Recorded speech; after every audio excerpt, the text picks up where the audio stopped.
A second time, and I call the member for Warringah. Thank you, Mr Deputy Speaker. I welcome the government finally delivering on their promise to implement the local content obligations on streaming providers. It's an ambitious and progressive reform designed to safeguard our cultural identity, strengthen creative industries and ensure global platforms contribute their fair share. With Australian screen jobs, children's content and cultural representation very much at stake. We are so lucky in Warringah to have a vibrant community of screen industry professionals, writers, directors, documentary makers, producers and emerging creators. In August, I met with a group who were in the industry who explained frankly the impact that the industry felt under the current status quo. It was a dwindling investment, shrinking commissioning opportunities and a deep fear that without legislative obligations, Australian stories would disappear from our screens and through streaming platforms. These Warringah professionals, they're talented, innovative, they're determined, but they are under real pressure. And without legislative obligations, the ecosystem that sustains Australian storytelling is at breaking point. From hearing those stories, I launched the Save Australian Stories petition, which called on the government to fulfil its promise, the promise that they made first at the 2019 election, 2022 and then 2025, and ensure that the Australian content remains visible, accessible and adequately funded. The support was clear. Within a month of launching the petition, we reached more than 13,000 signatures from people across the industry and across Australia. Australian broadcasting has long relied on local content quotas to ensure Australians see themselves reflected on screen. But while traditional networks continue to shoulder obligations, global streaming platforms, now dominant in Australian households, have operated without equivalent responsibilities. Labor repeatedly promised to introduce Australian content obligations for streaming platforms, yet this was languishing and nothing was happening. For years, the sector has been left in uncertainty. Consultations were held again and again alongside discussion papers and roundtables, expert panels. All the while, investment in Australian content dwindled. Now, what we know is there was some 60,000 Australian screen jobs at risk without these legislated quotas. Representation is slipping. Women and underrepresented creators hold only 34 to 36% of key creative roles. And modelling shows that this could fall down to 2% within 2 decades without mandated investment. So this bill proposes that streamers with more than 1 million Australian subscribers must invest either 10% of total program expenditure or 7.5% of Australian revenue into new Australian drama, documentary, children's and educational content. And this must be a floor, not a ceiling. I've previously called for more investment, up to 20% of streamers' revenue to be the investment, which is aligned with international best practice and the needs of our industry. I've discussed with the government where they landed and asked, in fact, for modelling to show whether or not this will result in an uplift in investment to the industry to, in fact, preserve those 60,000 jobs. It's unclear, but it is felt that there is fluctuating spend from year to year and that some streamers are good players and do invest, others are not investing at all, and so they will see an uplift in their spend. So on balance, I'll accept the government and the department's briefing or indication that this should result in an increase in spend, but also a balancing out of those fluctuations. The government's proposal holds some warning that it may not be sufficient to address the scale of decline or to rebuild the Australian screen sector. But I do acknowledge that this is a step forward. Currently, Australia risks becoming a backdrop for foreign projects with little genuine Australian representation on our screens. And this really matters because we know that for every $1 invested in the screen sector, it delivers around $3 to $4 in broader economic benefit, generating jobs, attracting international investment and bolstering the sector's credibility and capabilities. Not only does Australia's local screen production sector benefit directly from secure and guaranteed investment in Australian content, so do post-production services, distributors and exhibitors. Other industries benefit indirectly with screen production, such as tourism, hospitality, building and construction, service, so many areas. So it's not just a cultural policy, it is a smart economic policy.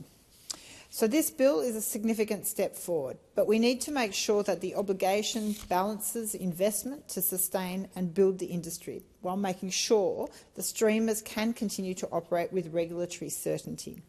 So we need to make sure that there is balanced investment across all genres of and types of product. The bill introduces investment requirements across Australian drama, documentary, children's and educational content, but there isn't a sub-quota or requirement across those different types. While this is necessary, the bill has not included sub-quotas, for example, around drama, documentary, children, to be more specific. And so there's no real guarantee of balanced investment across those different genres is not guaranteed. And we know it is necessary. Since quotas were removed from commercial TV, Australia's children content has almost evaporated. In the 2007-2008 financial year, there was a total of 200 hours of children's content on Australian TV. In the 2023-2024 financial year, this has dropped to an all-time low of just 35 hours of children's TV content. The collapse is occurring despite the extraordinary global success of Australian programs like Bluey, a show that has become a cultural phenomenon, beloved worldwide, proving beyond doubt that Australia's children's content is not only viable but exceptional. To address this, I'll be introducing an amendment that would reflect the intention of the bill that balance investment across all types and is expected. And this will be an amendment to the objects to ensure that that indication is clear. Regulatory certainty is essential. Whilst the bill provides a mandate for ACMA to determine how compliance will be achieved, this provides little reprieve for streamers who are trying to navigate this new obligation. It's not about resisting the obligations, it's about ensuring the industry has predictability, a stable operating environment and clarity on how compliance will be monitored, measured and enforced. To this end, last month I met with Netflix and the Australian and New Zealand Screen Association. I also met with Stan, which has shown strong leadership as an Australian-owned platform. Stan has commissioned some of Australia's most distinctive local series and illustrates the importance of locally committed platforms. Both streamers stress the need for an effective obligation framework which requires a stable, predictable and clarity around the requirements. It allows broadcasting industry to plan ahead, commissioning pipelines and compliance systems with confidence.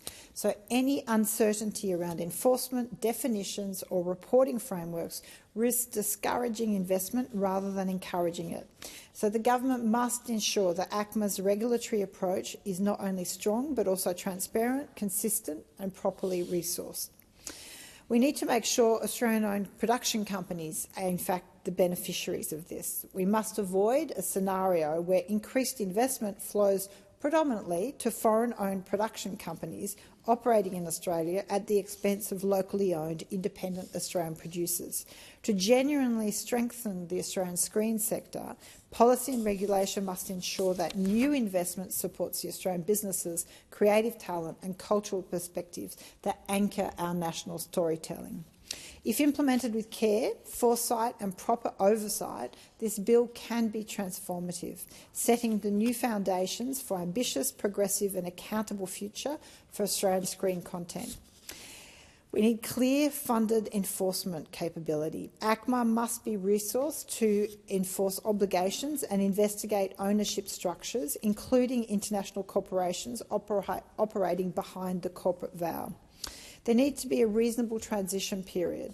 Streamers have argued that the 60-day window to select revenue or expenditure obligations is too narrow, that the government should consider extending this. Of course, there's also for them the question around the definitions, but also the period of review and the fluctuating. I am absolutely sympathetic to their concern that there is a long pipeline of commissioning projects, and for them the fear is this new obligation will change some of their forward planning. and accurate investment reporting. Streamers' expenditure must reflect net private investment only and not be inflated by federal or state funding through the producer and location offsets. This must be removed from the definition of expenditure.